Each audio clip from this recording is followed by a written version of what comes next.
Please keep in mind that Google Classroom only allows you to have 100 topics per classroom.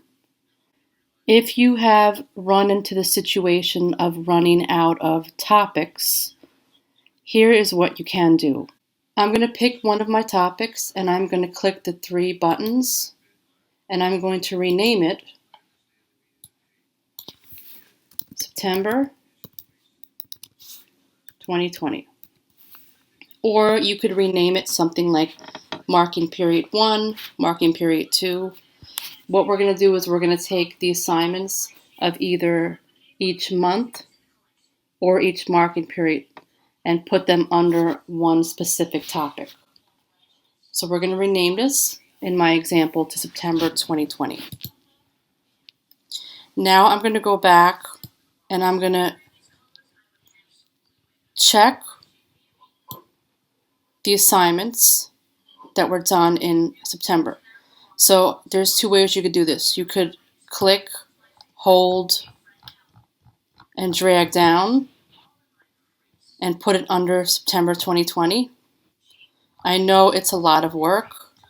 It's better to do this if you have a computer with a mouse, so it's easier. So click, scroll down, put it under 2020.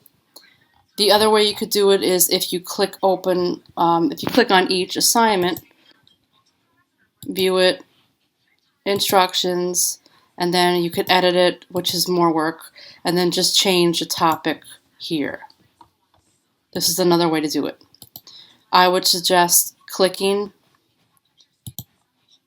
and dragging and dropping. Again, you just click, hold it, and move it under the topic.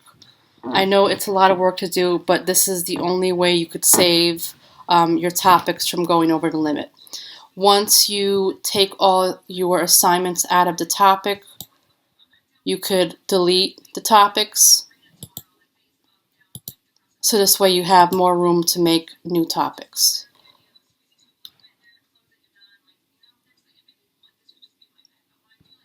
Like I said before, you can choose to name a topic after the month, or you could rename the topic after a specific marking period.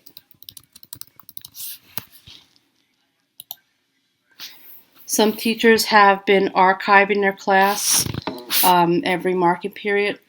I don't suggest doing that because I think the students should be able to look back on all the work that they've done since September. If you archive the class, the students will not be able to go back and look at their work.